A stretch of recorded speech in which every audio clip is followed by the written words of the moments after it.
Hey, Gravel Guru followers, Matt back in the studio with Neil. I'm here. We are starting Season 8 of This is Gravel here on Gravel Guru. Stay tuned. We're going to talk about our plans for this year, maybe what events we're doing this year, and just kind of overlaying what our goal is and how we're going to get there. That and so much more on This is Gravel.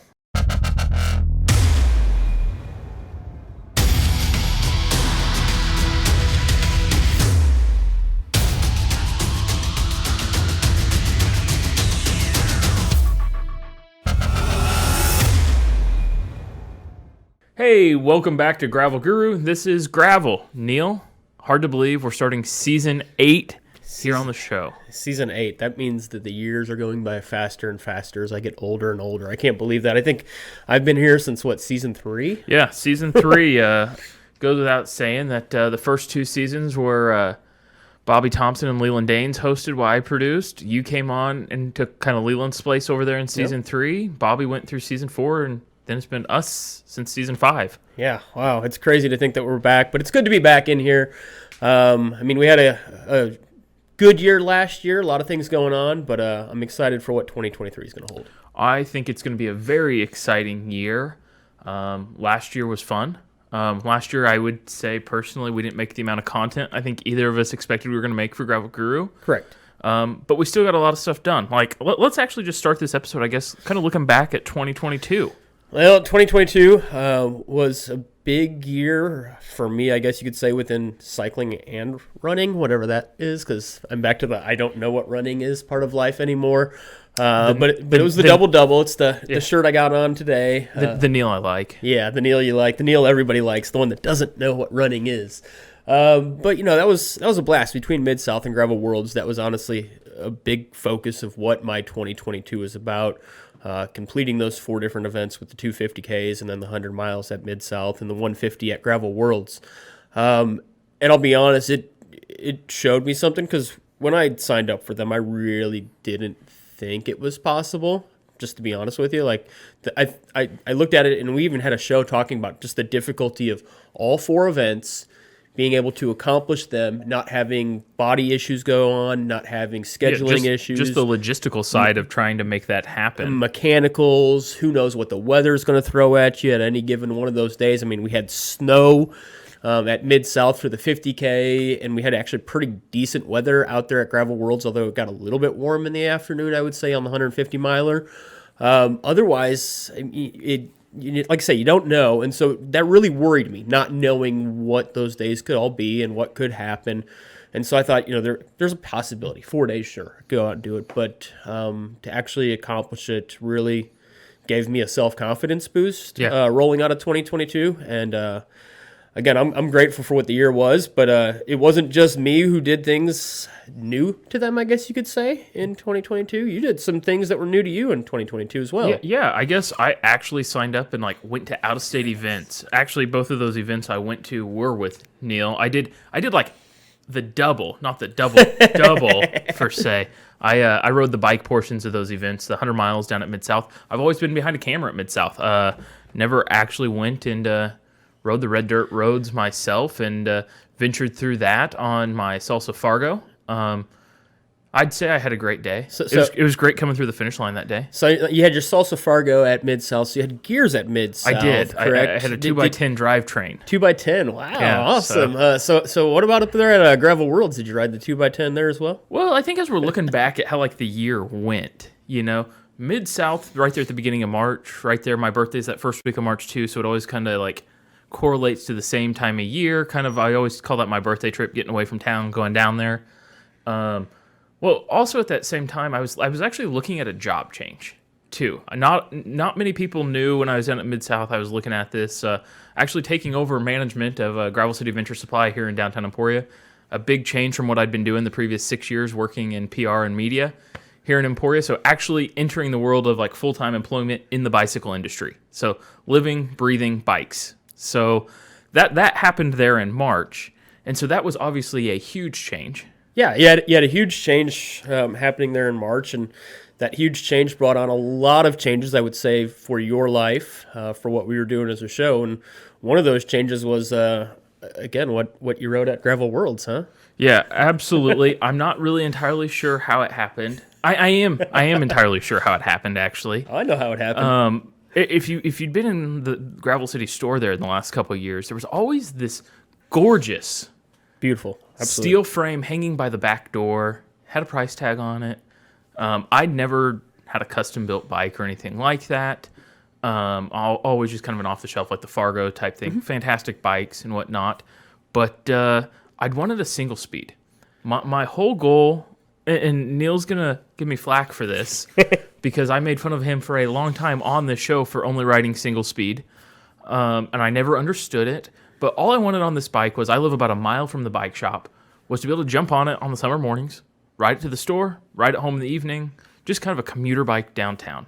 Well, by the time this bike was done, Isaac, for his infinite wisdom's like, I'm not just throwing the cheapest parts on this bike I can for you. He's like, you're going to love it too much for it just to be a computer bike, and I'm thankful for his wisdom and judgment on that. And trust your bike shop mechanics. That's all I'll say right there. Trust your mechanics. They won't lead you astray most of the time. But anyways, got that set up, and I think that was like 2 weeks after Unbound there in June, because it was one of those, we were too busy May to get this bike built up. I mean, it'd been there in the back of my mind. I might have hid the frame during Unbound, so it was still there when I wanted it in June. But either way, got it set up, single speed, and that's all I have rode since June. You know, I remember getting made fun of for riding a Niner steel-framed single speed by somebody sitting right over there quite frequently, wondering why I would do it. And the thing is, when I first got my single speed that I'd had before the Niner, I had a state single speed that I rode for a while, and I bought it with the intention of, okay, maybe in a mud year I can try to get out there and ride 100 miles or something in this. We'll see. But really, I didn't think that I would fall in love with it the way I did. And when I jumped on it for my first ride, and I think I rode like 15 miles. I rode what was our Holy Rollers loop here, just outside of town. Which is just the typical 15-mile, get quick out of town, spin for under an hour type ride. Yeah, a little bit of rollers, nothing crazy, no massive hills. But I went out and rode those 15 miles and was like, oh my gosh, this is the best bike I've ever been on before. Like, this is fun. I'm enjoying cycling in a way that I wasn't enjoying it maybe necessarily as much before then. And I was hooked. And not to brand bash by any means, but this is what we would probably consider, this bike you were on, a entry-level kind of commuter bike. Correct. Yeah, no, full disclosure, I spent $300 on the bike. Yeah. $300 on the bike. It is not a nice bike by any means. It is very much entry-level. It is heavy. Yeah, and this was what I was thinking about for me. It was just something simple to get started and commute with a little bit. But I'm very glad I did not go that route. Yeah, no, you clearly fell in love with it, and we went out and we started riding, and it was pretty obvious pretty early on. In fact, I remember being out at camp. I was gone for a week, and you were just starting riding that bike when I was out at camp, and you were like, "This is awesome!" And I wasn't really surprised by that. And yeah, you have not, that I can think of, been on anything but that. But maybe one ride I think we rode. You jumped on with the gears, and I think you went right back to the single speed after that. You are correct. I forgot that. Was that our 4th of July ride? Yeah, somewhere around there. I was on a full carbon bike and hated it. I understand. I remember when I first put gears back on my Niner for a while there. It's back at a single speed now. But when I first put gears back on my Niner, how much I hated it. Well, and I think that day was the changing moment for me, in all honesty. It was like a 50-mile day or something. Right. Yep. And I hadn't gone on any long single-speed rides at that point. I mean, they've been their typical evening 20-mile rides. 20, 30s, yeah. Type deal with it. And I'm like, I'm not sure I'm ready to go do the 50 miles on the single speed yet. And I pretty much, the bike hasn't moved. The carbon bike is still hanging in my basement from that ride. It's still dirty from that ride, I'm positive.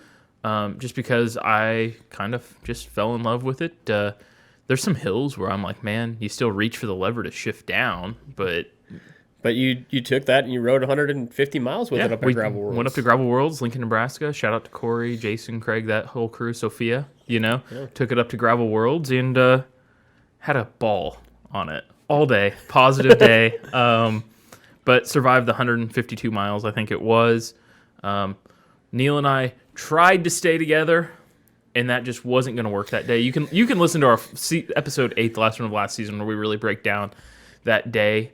But you find out after someone's run an ultra marathon, one of us is on a single speed, one of us is on a nice loft bike, one of us has gut rot going on.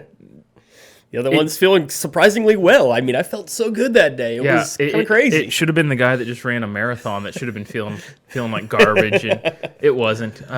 But that's part of learning these events. We all have them. But I will say the biggest thing on the single speed is I always felt supported with it, especially at that event, at the checkpoints. Everybody looks down and goes, "How's it going?" And they go, "Oh man, you're doing good today." It's always that extra boost of confidence, like one gear. Yeah, there is such a boost having, from all the times that I rode single speed, whether it was, I did Gravel Worlds twice on one, did 200 here once on the single speed. And when you get folks rolling by you on gears that are struggling, or you go up somebody, past somebody on a hill and you're single speed and they're, spinning up in a granny gear or something, they're like, oh my goodness, it's a nice little boost that kind of keeps pushing you. Okay, while we're on this topic Yes. of like climbing a hill, you've got geared people. Mm-hmm.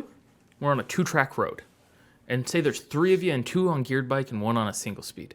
Let's just clear a lane there, because it's not the single speeder trying to be rude and just blow you up going down the hill. Don't have an option.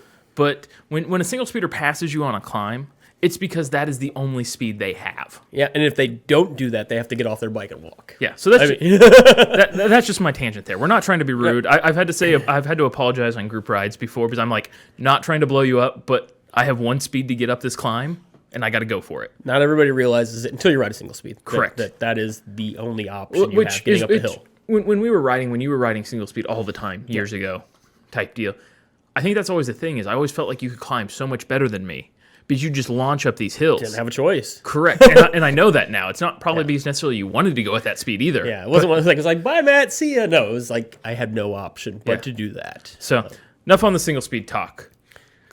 That's kind of how 2022 went. Yeah, it's a good year. Good year. Good year. Lots of change. Lots of great things happening on it. Double finished. Cross that off. And again, 2 out-of-state events for you, which is big because the last out-of-state event and the only out-of-state event that I know of before then was right before the pandemic, back in February 2020. So Gravel Growler. Yeah, so it was good to get you out and get you at some events as opposed to coming up. I'll give a shout out to them down in Shawnee. It's here, what, February 2 4th. weekends? Yeah. So, yeah. So I know registration's still open. They're saying kind of mild temperatures that weekend. I do not see myself making it down there this year, but I guarantee they have a blast. Yeah, So, absolutely. Shout out to Craig and that crew.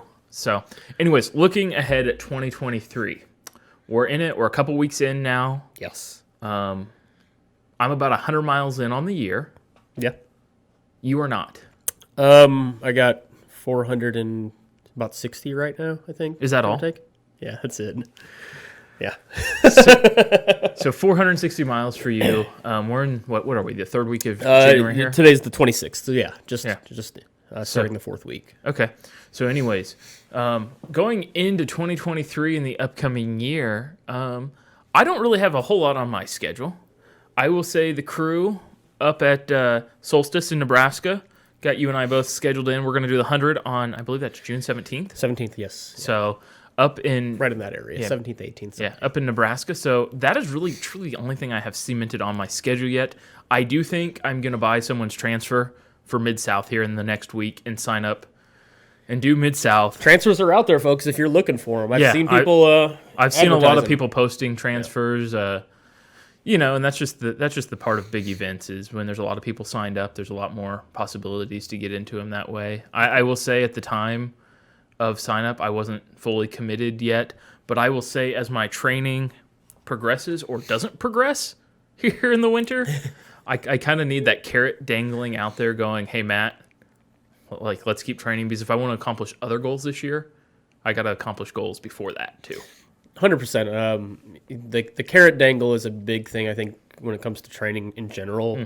Because if you don't have that event, whatever that event might be, whether it's a 100-miler, or whether it's a 50-miler, or 200-miler, or whatever it is that your goal is, if you don't have that in front of you, it is kind of hard to push towards whatever it is that you need to be able to do to get to that spot. And I mean, for a while there in 2020 and even in 2021 when really didn't do any events, it was tough to get out there and to ride and to feel motivated and to train. And that has definitely changed with going back to events more and doing more things.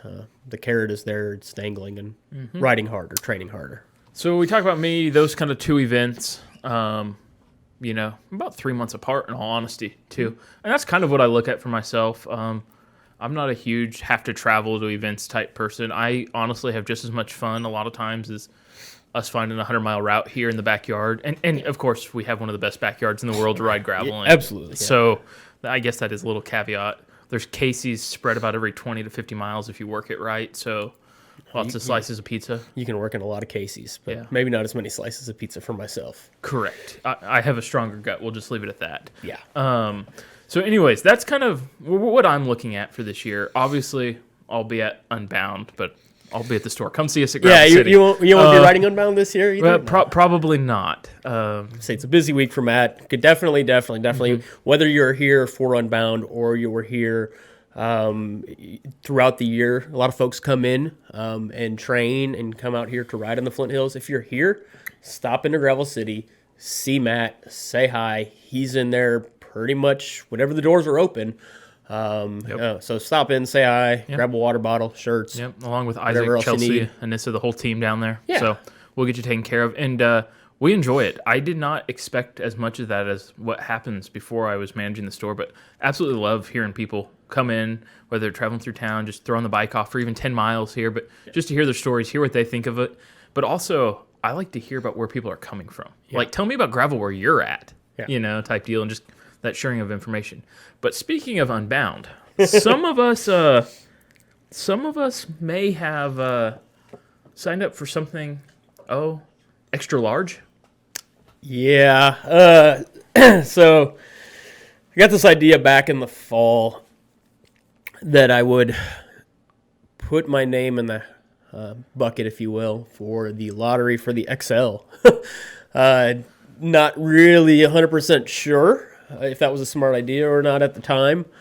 As we've progressed, I feel a lot better about it than I did when I think I probably first brought the idea. We talk a lot. I think maybe October, November, I mentioned that I was going to put my name in for the lottery. And Neil just heard me sigh and go, well, it was fun riding with you, Neil.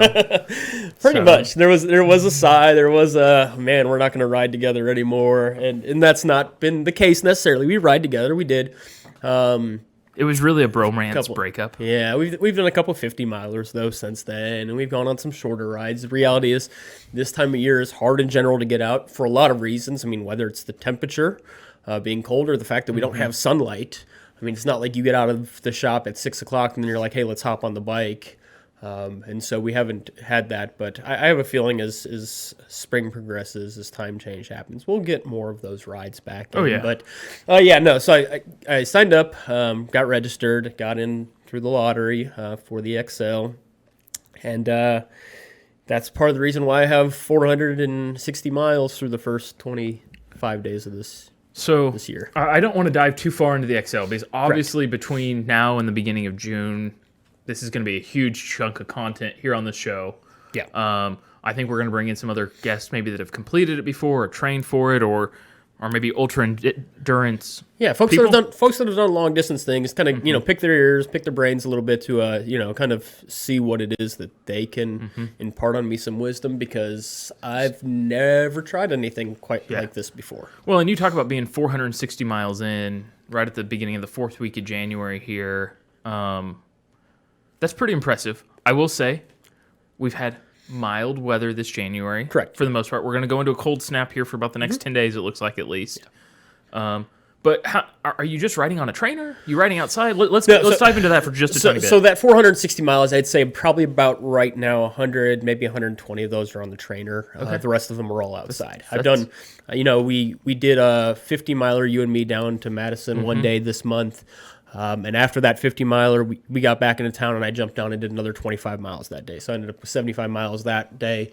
The Saturday of that same week, I went out and did a 50-miler. But that method you talk about right there, we went and did a ride, is kind of how we prepped for Gravel Worlds, too. Uh-huh. I don't know how many group rides you and I went to, and it was like a 20-mile ride, be involved in the community, hang out with people. But a lot of times it might be refill a bottle real quick at the shop, and then we jump out for another 15 or 20 miles. Yeah, and that's kind of what I'm going to probably do a lot through this year, whether it's on the group rides, when those start back up, jumping on some extra miles either before or after them. Mondays are my day off. They're the day that everybody's kind of gone. And I've already talked to you about how kind of my plan is on Mondays is to go long, to start riding after I drop the kids off from school, ride through basically to when I have to pick them up, and then once they're picked up, hopping back out and riding more. Yeah. Kind of simulate a lengthier, if you will, gas station stop, and just kind of keep going. I feel good where I'm at right now. I mean, I hopped on and did a 100-miler back at the end of December. My intention is to go out and do another 100-miler here actually Saturday, a couple days from now. Yeah. And to kind of keep my legs extended at a 100-mile length kind of through this time of year when either the daylight or conditions really don't work to go out a whole lot longer. I mean, I guess I could if I wanted to, but 100 miles is kind of where I want to be at right now. And then come March, start lengthening that out. I don't plan on doing anything longer than probably 200 at most before then, but As I'm a also total distance. as a total distance on a single ride. Yes, Okay. yeah. That makes sense. And still through all of that, I mean, these are all self-supported gas station stop rides. I think we interject here. You're talking about gas stations real quick. I think this would be a great thing if you're watching on YouTube or send us an email or an Instagram message. What is your favorite gas station food for mid-ride?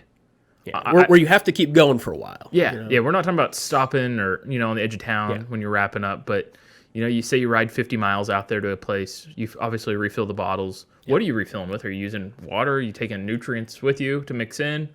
Or are you going for the Sour Patch Kids? And so what are your favorite food? Drop us a line, drop us a comment, Instagram, wherever you're following us at, and let us know those. Yeah, because the reality is I will carry a lot of Tailwind with me. Everyone knows, I think for the most part, I love Tailwind. It's on my hat right now. I mean, it is the nutrition by far I've gone to since 2016. When I found it out there from a friend on the 200 course when I was suffering and dying from what was my previous nutrition that I was using. Yeah. And it has been a game changer for me. But the reality is I'm not carrying 350 miles of Tailwind with me, nor do I know if I would want that for 350 straight miles. I've gone 200 straight miles before with just Tailwind. But I'm an avid Tailwind user too, but I will say there's been days that it didn't work for me too. Yeah, and so I have a feeling, again, I'll have some with me for sure, but I've got to figure out really what gas station-wise works for me. I love gas station pizza. You know just as well as I do from rides we've done together that I can eat that pizza, but it's about 20, 30 miles later, and that pizza wasn't a good choice. So I have to find other options of what I can eat that'll sustain me, keep me going, give me the calories I need. And so I've been playing with that a little bit on some of the longer rides that I've done. I'll be playing with that some on Saturday here when I go out and do a century. But that's going to be a tough figure out for me. Really, it is. Yeah, absolutely. I think the nutrition is probably going to be one of the harder things to solve, and it all depends on. I like different things on different weathers. If it's a colder day or if it's a hotter day, different things taste better. Well, and that, a lot of folks that I have talked to that have done longer things, whether it's XL, whether it's kind of long multi-day things, whether it's long voyage, absolutely. They've all kind of said really working on eating what you're going to have to eat at a gas station is probably the hardest thing that you're going to have to do in your training. So even more than actually getting yourself ready to ride 300, 350 miles, it's getting your body ready to be able to ingest whatever you're finding at a gas station on a given moment to keep you going. Yeah. So that kind of gives our riding plans ideas for 2023, or at least the first 6 months of the year. I've got a lot of other events that are on that. I mean, I'll be out at Open Range in April. There's a good chance that I do some other kind of semi-local events as well through that stretch too. We've got the Flint Hills Gravel Ride event, Bobby Thompson's event. Make sure you get signed up. It's coming up on, I think, April 8th, that first full weekend in April. So America's Kansas, that... we talk to Bobby fairly often. I talk to him at least once a week. That looks like a great time. It was the last couple of years, so looking forward to seeing how that is. And it's always fun bringing some people back to town kind of in a early season, The Flint Hills are very different, honestly, even in April than they are in June. I mean, kind of April, you tag on the end of the Prairie Fire season there type deal. So you see the change. Last year was all fire for them. Yeah. I mean, out there were some big fires that were going on. They hit one of those days that it was just... you burn pasture when you can burn pasture, and that happened to be that Saturday. It's kind of a give and take, especially in spring. If you get a nice day that the wind isn't terrible, it's going to get smoky. You're going to have a lot of smoke around you riding, and so you kind of give and take with no wind, but a lot of smoke. That's also how we preserve our gorgeous prairies we ride through. So, absolutely. Anyways, with that's kind of our I'd say now through June riding plan. Let's talk a little bit about show content plan. Obviously, we talked about XL. I will say this much. I don't want to lock any ideas in on what the season's going to be, other than it is our goal to make more content. Correct. Now, some of the content, This is Gravel, our flagship show, the podcast, what we've always done here. We're going to keep doing. The thing with it is it might not be in the studio. It might just be an audio one some weeks. It might be video in the studio with guests. So don't assume, make sure you're watching all the platforms, watching all of our social media when we share them out, because sometimes it's just that much easier to grab an audio one real quick if we're on the road with someone, because we want to keep producing content and we don't always have the time to meet here in the studio. And some of that content might come, especially from my part, through Instagram stories and things of that nature. I haven't actually asked you this yet, but I know I can, but probably running stories on Saturday on the Gravel Guru account as I'm out riding 100 miles. You can post stories on Saturday. Don't confuse the word running. I don't want to put the word run. That's a bad word. We don't use that word anymore. Yeah. It's amazing how running becomes life for a year, and then I haven't ran since November. And we're joking. We're joking. Yes, we like runners. The reality is I love running. Like I really do. That's the thing is like I fell in love with running last year, and I was running hard even up into November.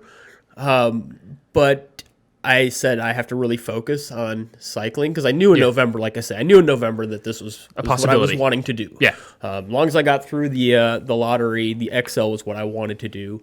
And so from November, which is a tough month for me in general to find time to ride because of just busyness of life in general, we've got birthdays going on then. We've got Thanksgiving, which the church that I work at does a massive community Thanksgiving meal that takes a lot of time. November's a tough month to ride through. And so I said, the little bit of time I have isn't going to be spent running. It's going to be spent riding. And then December, same kind of thing, busy with the holidays.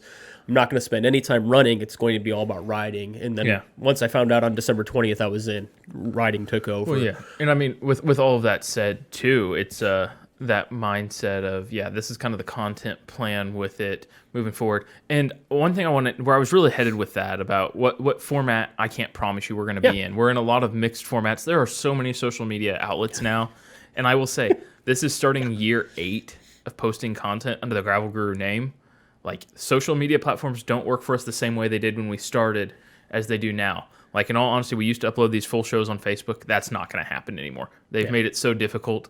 If you want to watch the video show, it's going to be on YouTube. What I will say is if we're doing a video show in here, we will always dub the audio over and post just an audio one. So if you're commuting in the car, you're on the trainer, you're on a bike ride, wherever you listen to podcast, it'll be there. Now there might be some video things you don't get to see, so it doesn't make as much sense. But as long as we're recording in here, This is Gravel, I am going to make it a goal this year that we are always posting the audio side. Yeah, and I know last year a lot of people did appreciate that. I know both when we were down at Mid-South and up at Gravel Worlds, we heard from folks that had listened. And even when folks came into town here for Unbound, we heard that they listened to the audio side. So we want to make sure that that's available. And like you say, who knows what other things we might have out there. I don't, like you say, want to promise anything. We're not going to do 40 shows like we did back that first year that I was on in season 3.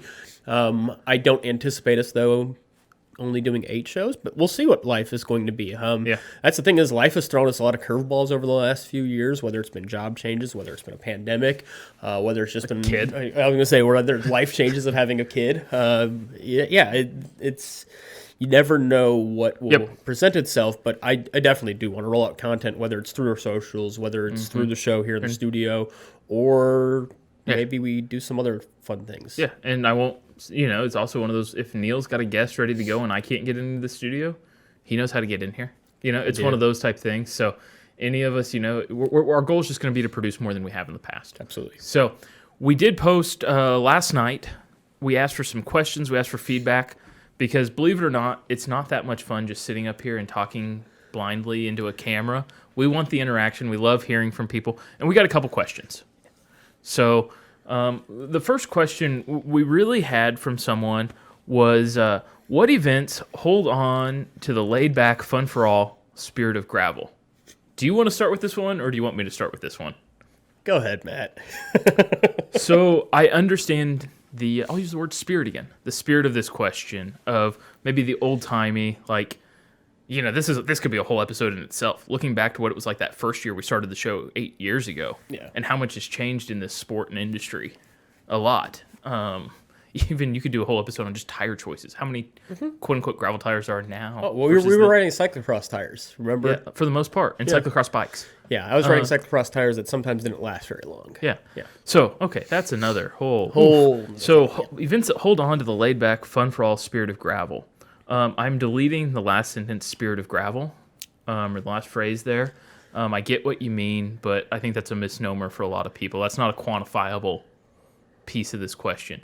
For me, when I see a question like this, it can be any event you want it to be.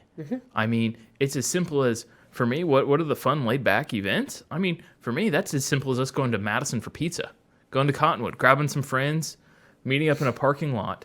Now, there's a lot of people that want the big, giant production, too. Yeah. There's room for all of us. There's room for, whatever you want. What I will say is, if you're asking this question, look at your smaller events. I mean, the ones bringing in 100 to 300, even more than that. And that's, I think, sometimes when people use the term spirit of gravel, that's what they're trying to talk about. They're wanting the small hometown little events, and that's what maybe hits for them. I don't like the question in a lot of reasons as well. The spirit of gravel thing, like you say, not quantifiable, and it's really what your definition, like I say, is totally different from mine. But also, I've noticed, and I will say that I even went through a time like this too, I would say personally, where it was like, man, things are getting too big. Oh, I remember back in the day when yada, yada, yada, we would do this, and there wasn't all of these folks around, all of this stuff around. I've gotten past that. The get off my lawn mantra? Correct. And I've gotten past that. You know why I've gotten past that? Why, Neil? Like you said, look at the bike you're riding. Look at the tires you have. Look at the things. You know why we have the nicer bikes that we have now that have wider tire clearance? You know why we have all the choices of tires that fit whatever gravel it is you're riding? Because events expanded. Money poured into these events. Money poured into these companies. And all of a sudden now we have all these options, as opposed to you having to go out and ride 100 miles on a hand-me-down mountain bike that you used to have, or a cyclocross bike that would only fit maybe 38s and squeeze them barely in there for mud. Money has poured into these big events that has made gravel expand, and it's given us all comfier options. It's made it so that a lot of folks over the past 8-10 years have gotten faster, have gotten stronger, have ridden a lot better because a lot of things have poured into gravel. And so I understand that some folks want the small events where there's not a lot of sponsors, but I would say even when you're looking at a lot of the small events, they've expanded. There's a lot more sponsors. There's a lot more going around. Well, there's bigger finish line parties. There's bigger names coming to their events. And it doesn't take long for a lot of these small events that start off small, that even will hold a small cap number down before people start hearing about them and wanting to come in and experience maybe what is in that area or what are at those rides. And so it is. I think ride what fits you. If you like the big atmosphere thing, guess what? It's there and it's available. If you want to go to a small event that's got 100 folks, there's plenty of those out there And there's too. a lot of them out there. Now, One for every weekend of the year. What I will say about finding those small events, this isn't as simple as going to one of the gravel calendars online and seeing them. A lot of those ones are still your mom and pop events. They're ones that sponsor a small community in your county's baseball diamond construction project. And for those, go into your local bike shop. And I don't just say that lightly. Like, those are the ones where you still find the paper form and they ask you to bring the $20 bill to sign up for it. Like, so those ones are, if you're truly talking about those like laid back, where are they, meet in the city park type thing, they're out there, and there's a lot of them, at least in our region. Yeah, there's a lot of really rad small events. And whether it's, like, say, going into the local bike shop, I mean, I know I go in Gravel City at least probably once a week, give or take, sometimes more, sometimes less. But I'm in there pretty frequently, and especially during event season up here, there's, I haven't heard of this race before. Oh, okay, cool. And it's somebody local that's starting up something to usually sponsor something within the community. Or maybe a community that's, 15, 20 miles away from here. And there are things like that if that's what you're looking for. If you're turned off by all of the sponsors and all of the bling and other things, you can find them too. But Well, just to sum up this one, like what I'm thinking of right here within like 30 miles, not any of the big names. You've got Opie Down Home Days. That was the first event I ever rode on a bike back in like 2008. it's been around for decades. Yeah, I mean, forever. But that one helps whatever park project that city's doing. You've got the Reading Tornado Trail to benefit after their town got hit by a tornado every year up in Reading, Kansas. Lebo's got one, I think, around the 4th of July because it's a town that has a huge for their small town, but it's their town festival weekend. They've got one. I think Florence has one, Tour to Florence out that way. Gridley. The one, 4th of July one that I've done down in Gridley. So these are like 5 or 6 just off the top of our head that are ones you're not going to see out there on any. And you might have to surf, like I've done before, like surfing through Bike Ridge. And, you know, you go through there and you just kind of type in, you know, what you're looking for and the distance that you're willing to travel. And you'll be amazed by just how many can pop up within a 100-mile radius of where you're at. And but again, what's the spirit of gravel? Again, it's a tough question to answer because a lot of people want to quantify that as a certain thing. And I think you can find the spirit of gravel from anything from your Opie Down Home to at Unbound even, depending on what it is you're looking for. That's a whole nother show, too. And those are two drastically different sized and type of events. And I've had fun at both of these types of events. Absolutely. Okay, moving on to our next question. As bikepacking becomes more popular and present in Kansas, will you guys make more of that type of content? I guess, yes. Yes is the short answer. There will be bikepacking content. There will be this year for sure bikepacking content. I almost guarantee that. I know we don't want to guarantee anything, but kind of like we talked about at the beginning of the show, time is tight for Neil and I. correct. I will say I'm also very selfish when it comes to bikepacking. And this has happened more than once on our bikepacking trips where we've taken cameras, we've taken gear, and you get about 10 miles out of town. Just want to have a good time. And the conversation's like, man, I just want to forget about doing work. Let's go have a good time. Let's camp. Let's have a bonfire. And it's our escape, too. You know, people don't realize, and just a side note, people don't realize sometimes how long it takes to record some of the content and to do all that. Not forget all the post-editing stuff, just while riding. A couple of years ago, was it in 2020 when I did the one up by Macy's? Yeah. 80 miles took me almost 11 and a half hours to ride. Yeah. Now, that's not because I was slow and dragging. It's because you stop, you set the camera up, you get a shot, you get back on the bike, and you do that over and over again. Even with 2 of us out there, that is a time-consuming thing. That's where I have to give a shout out to like Ty's Rides on YouTube. Yeah. Does content at most of these events from the bike. Yeah. Like that takes time. And Doozer out in Colorado we had him on a couple seasons ago. Does fantastic bikepacking content and just outdoor content in general. But how much time and he's done I think a behind the scenes video or talked about it. It takes a lot of time. Yeah. But we've gotten away from this question. Bikepacking becomes more popular and present in Kansas. I will say it seems to be growing some, but bikepacking's been around for a while. And we've done some content in the absolutely. past. Dig back in. I mean, Ben and I, in 2018? I'm going to say was it 2017 or 18? It was a while ago. We went out to Colorado. We filmed a 20, 30-minute video on going to Winter Park and up and over the Continental Divide there and back into Denver, bikepacking. And we showed the highs and lows of it, you know, we had to shorten the trip because of some weather and that type of stuff. But we do have some content on there. We do have some stuff about loading bikes. If you have specific questions, though, drop us a comment, drop us a message, because specific comments lead us to making content that we might not be thinking about that might just be secondhand knowledge. Absolutely. But I know that, like you said, the schedules are a little bit difficult. I'm not probably doing much, or if any, bikepacking. There might be a little trip here and there in the spring. Who knows? But reality is I have a very specific focus between now and the first week in June. After that first week in June is over, it's a free-for-all, though. Yeah. Who maybe I'll be running again. Yeah. Did you have any other questions, Neil, or was that the 2 we were? I had one other. Let me grab the phone here really quick because I did not write it down beforehand. Apologies for that. But this question was asking, what events are you most looking forward to this year, and what events scare you? I mean, yes. Yes. Obviously, I'm looking forward to the XL. Okay, let's just get that out there. And that could be the answer for both of them. I'm also, though, at a point, too, I'm not to say that I'm not scared by events anymore, but I'm not letting that rule me, if you will. The mental side. It's something I think really, I go back to it again.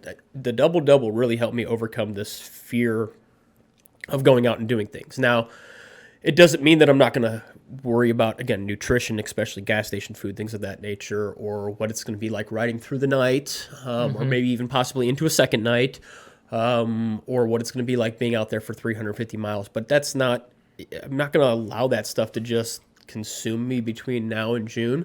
I'm looking forward to it, but at the same time, I'm looking forward to open range. Like, I'm really looking forward to that. I was supposed to go to open range last year, had surgery, wasn't able to get on a bike, and missed out on it. And open range is one of those close-ish, I guess you'd say. It's 2.5 hours for us out to Pratt that I love going to just about every year, and I missed that last year, and I can't wait to get out there in late April and ride that and get to experience it. And there's going to be others throughout the year, too. I've only got probably 3 events on the calendar right now throughout the entire year, but I can guarantee by the end of this year, there will probably be closer to a dozen events that I'm going to do. It's just I haven't really been able to commit to anything yet because I've got a very focused kind of goal. But I know that events will sprinkle in, especially this spring and definitely after the XL. Yeah. I know for me this is a little bit different answer, but I look forward to them all. And this is a weird answer to it, but I look forward, honestly, the ride is just part of the adventure. Yeah. Like, we all know that, like, at 8 o'clock or 6 o'clock in the morning, we're going to get on our bike and pedal for a long time. Yeah, you're going to be out there for hours. What I look forward to, in all honesty, like, I'll use Mid-South as an example. I look forward to standing around on Friday with a cup of coffee from Aspen and just talking to people. Yeah. Catching up, those connections, those friends we have from all around the country that we meet and turn these events into a family reunion. In all honesty. So I look forward to that. I'm not a racer. I mean, for the most part. It's cool. Love them. Love going to races. But I'm looking forward to our own event, Gravel City Night Out in July. And if you haven't been to that, it's a 25 or 50 mile just chill ride. It's almost just a grill ride. This last year. We're not running times, but just have a block party, kind of food trucks at the end. And it's a hangout and kind of a celebration of riding bikes on gravel. You know, that was such a... Last year, obviously, again, a lot of different things going on. The double-double was a big part, but seeing it was kind of in between those two events for me was Gravel City Night Out. And, you know, that was a fun night. I started off kind of at the back, and I can't remember off the top of my head who I rode with through a lot of it, but we rode through, and we're just kind of saying hi to everybody. And from the back all the way, we rode up to the front, and we were just saying hi to everybody, having a good time, and we had some go fast moments. And we had some sit back and chill and just relax and have a good time moments. And then, like you say, at the very end of it, we go over and we hang out and we get some food and sit down and socialize a little bit more. And it was just a chill time. There was one, back to that question, if there's an event that scares me a little bit, if you want me to be really honest, just as I was thinking about it after I even answered it, is the solstice. Yeah. And the reason why I'm saying, there's a couple reasons why I'm saying that. One, I'm not sure I'm going to want to be on a bike 14 days after the XL. Yeah. Just reality. Like, I don't know where I'll be at that point because that's going to be such another level. And then 2, I have talked to so many people, whether it's at Gravel Worlds or it's here at Unbound or it's been at Mid-South or other times, where they're like, the hardest event that I did last year was the solstice because it's at the end of June. I don't think you told that to me when you... Oh, I didn't? No. Man, that didn't come across in the text messages? I'm worried about the heat is my only thing. The June heat, who knows? But I also have a feeling that might be one where you see me back. I'm not registered as a single speeder right now, but you see me back on the single speed and me just go and kind of party pace it through 100 miles on single speed bikes and have a good time. Yeah, that's the only pace I know on a single speed is party pace. Is there any other pace? Yep. Yeah. So that's going to wrap up today's show then. We thank everybody for coming in to watch it, listen to it. Make sure you follow us on all the social media, Instagram, Facebook, Twitter, YouTube. Log in, subscribe to us, gravelguru.com. And don't forget to hit us up with those gas station foods. I want to know what you like.